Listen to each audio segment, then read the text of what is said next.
एक बार जोर से बोले भारत माता की जय। आज बिहार औद्योगिक प्रोत्साहन पैकेज 2025 एवं बिहार आइडिया फेस्टिवल के इस कार्यक्रम में भारत सरकार के लोकप्रिय मंत्री और भारत में लगातार कई विभागों को आगे बढ़ाने वाले भारत सरकार के मंत्री आदरणीय पीयूष गोयल जी, इस मंच पर उपस्थित हमारे बिहार सरकार के मंत्री भाई नीतीश मिश्रा जी, मुख्य सचिव प्रत्यय अमृत जी, उद्योग विभाग के अपर मुख्य सचिव मिहिर सिंह जी, सुरेश रुंगटा जी, केपीएस केसरी जी, याडा के एमडी कुंदन कुमार जी, सरदार शर्मा जी, मुकुल गुप्ता जी, शेखर आनंद जी, सुभाष पटवारी जी, गौरव शाह जी, सम्मानित मंच और मंच के सामने उपस्थित तमाम भाइयों बुजुर्गों, नौजवान साथियों, छोटे छोटे बच्चों और उद्योग से जुड़े हुए सभी साथीगण, ये अपने आप में ऐतिहासिक दिन है साथियों कि अब हजारों में नहीं लाखों में हम उद्योग लगाने के लिए बिहार में नीतीश कुमार जी, बिहार मुख्यमंत्री के नेतृत्व में लाखों लोगों को रोजगार देने के लिए हम प्रोत्साहन करने का काम कर रहे हैं। हजारों की बात नहीं, लाखों में। और ये बदला हुआ बिहार है साथियों। हम लोगों ने वो बिहार भी देखा है जिस बिहार में 6,000 करोड़ का बजट होता था, और जब बिहार बट रहा था आदरणीय श्रद्धेय अटल बिहारी वाजपेयी जी के निर्देश पर, जब बिहार बट रहा था और आदिवासी के कल्याण के लिए झारखंड बटा, तो बिहार का रेवेन्यू जो था उस समय, उसका मात्र 13% इस बिहार के पास था और 87% रेवेन्यू झारखंड के पास है उस समय था। लेकिन आज ये बदला बिहार, आदरणीय नीतीश कुमार जी और एनडीए की सरकार जब आपके आशीर्वाद से बना, तो आपने देखा कि वही बिहार जहां इंडस्ट्री हमारा चला गया झारखंड, स्टील चला गया झारखंड, माइंस चला गया झारखंड, रेवेन्यू चला गया झारखंड, आज वही बिहार बदला। और जब मैं 2024 और 25 का बजट पेश कर रहा था, तो बिहार के बजट के 1 घंटा पहले झारखंड का बजट आया, तो झारखंड का बजट 1,40,000 करोड़ का था और मैंने बिहार का बजट पेश किया 3,17,000 करोड़ का बजट। ये बदला हुआ बिहार है।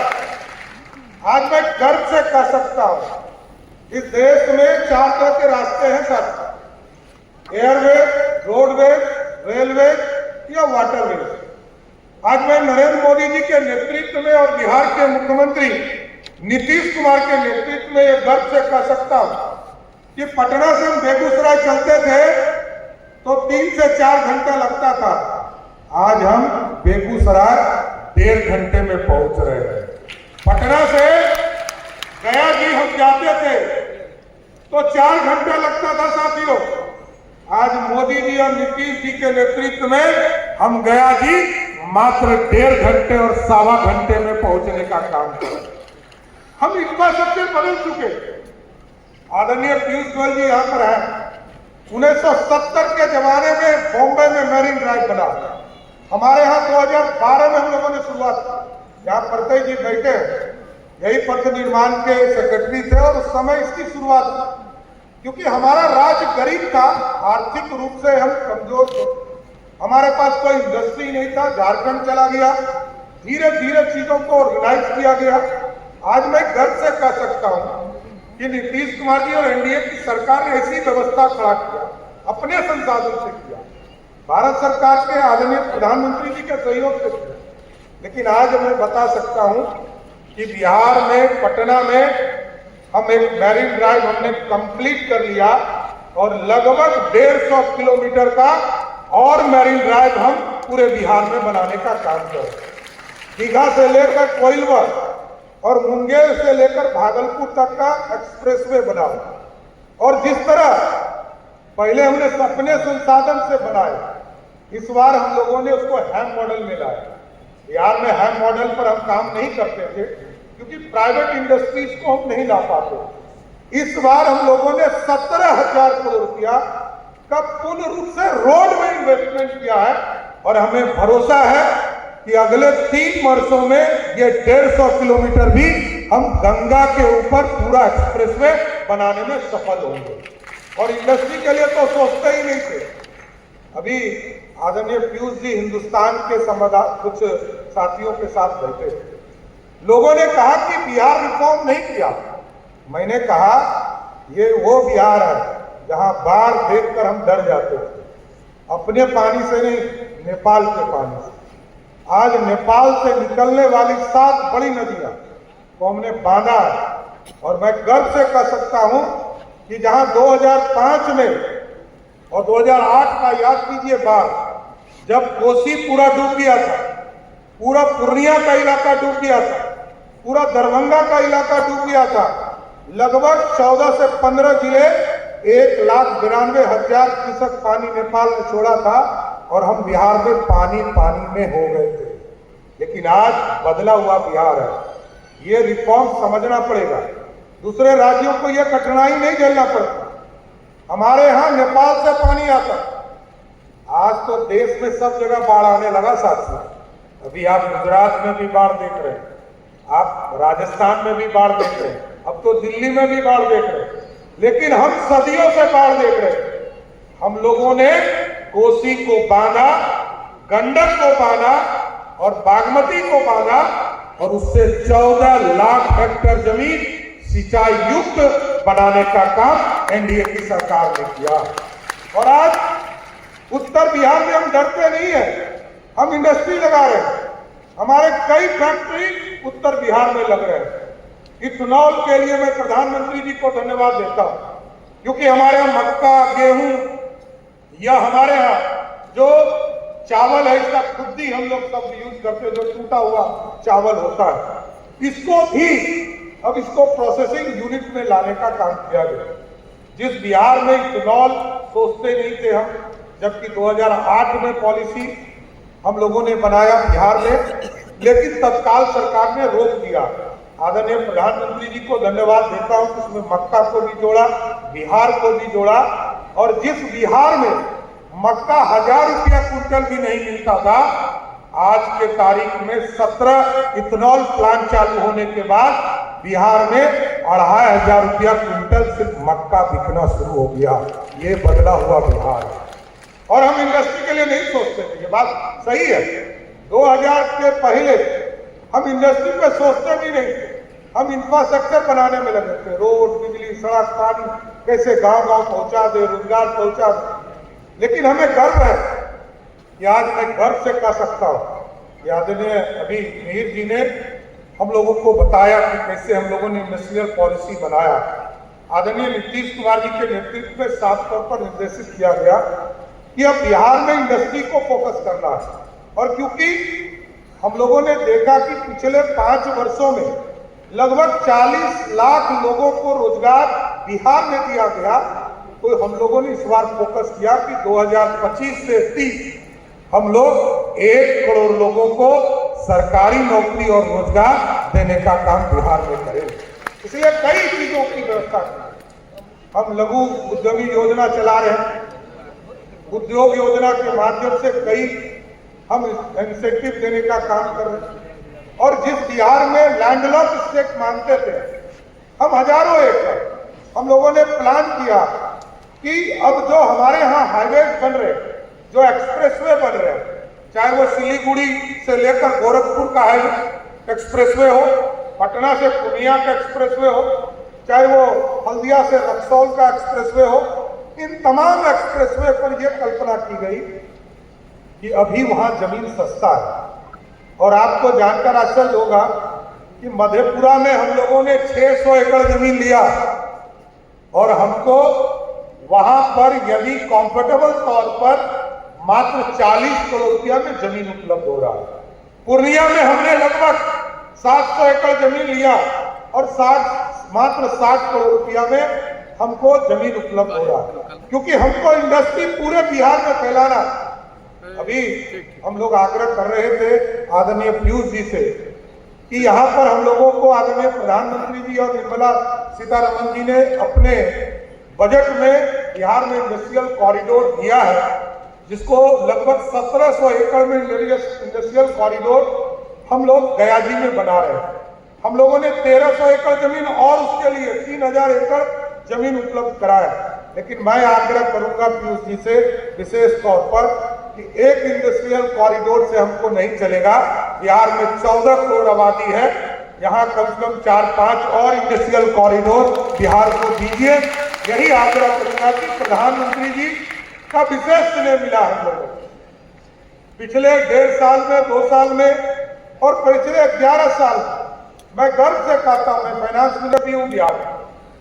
पिछले 11 वर्षों में हमको लगभग 14 लाख करोड़ रुपया मिला है सिर्फ बिहार के बजट में। एडिशनल सपोर्ट आपने बहुत किया और जब भी प्रधानमंत्री जी बिहार आते हैं तो कभी 10,000, कभी 20,000, कभी 50,000 करोड़ और अभी तक लगभग 1,65,000 करोड़ रुपया का योजना का शिलान्यास और उद्घाटन प्रधानमंत्री जी ने किया और अभी फिर पूर्णिया आने वाले हैं। पहले उन्होंने दरभंगा का एयरपोर्ट चालू किया। आज 15 तारीख को आदरणीय प्रधानमंत्री जी आ रहे हैं, वहां से लगभग 50,000 करोड़ की योजना का शिलान्यास और उद्घाटन करने जा रहे हैं और पूर्णिया के एयरपोर्ट जो सबसे बड़ा रनवे वाला बिहार का एयरपोर्ट होगा, उसका भी उद्घाटन आदरणीय प्रधानमंत्री जी करने जा रहे हैं साथियों। और मैं कहना चाहता हूं कि आप तो पावर सेक्टर में भी आपने बड़ा रेवोल्यूशन लाया। बिहार जैसे राज्य में जहां 350 मेगावाट बिजली उत्पादन होता था और हम खपत कर पाते थे 500 मेगावाट, आज लगभग 9,000 मेगावाट हम अपने यहाँ खपत करते हैं और लगभग 9,000 मेगावाट हमारे यहाँ उत्पादन भी होता है। और इसके बावजूद क्योंकि हम पीक टाइम पर हमारा एग्रीमेंट जो है, क्योंकि 6 बजे से लेकर 10 बजे रात तक यदि बिजली हम खरीदते हैं तो हमको हाई रेट पर बिजली खरीदना पड़ता है। तो हम लोगों ने अभी इन्वेस्टमेंट्स के लिए कॉल किए थे, चाहे वो नवीनगर में 2400 मेगावाट हो या तिरुपति भागलपुर में 2400 मेगावाट हो। हम लोग ने नई पॉलिसी लाया है जिसके pump storage, solar pump storage system के माध्यम से इन्वेस्टमेंट है। मेरा ये मानना है कि आगे के दिनों में, अगले 2 वर्षों में बिहार में ये बुलाने की जरूरत नहीं पड़ेगी। हमारे यहाँ बिहार आइए, क्यों आइए ये नहीं कहेगा, क्योंकि अब देश में सारे लोग बढ़ चुके हैं, अब बिहार ही बढ़ेगा तभी ये देश बढ़ सकता है साथियों। इसलिए हम तमाम लोगों को, तमाम जो बिहार के उद्योग से जुड़े हुए साथी हैं, अभी तो आदरणीय प्रधानमंत्री जी ने जीएसटी के सेक्टर में आमूलचूल परिवर्तन किया था। मैं जीएसटी काउंसिल में कन्वेनर के तौर पर जो मंत्री समूह की बैठक होती है, मैंने अनुशंसा किया, आदरणीय प्रधानमंत्री ने उससे बढ़कर अनुशंसा किया।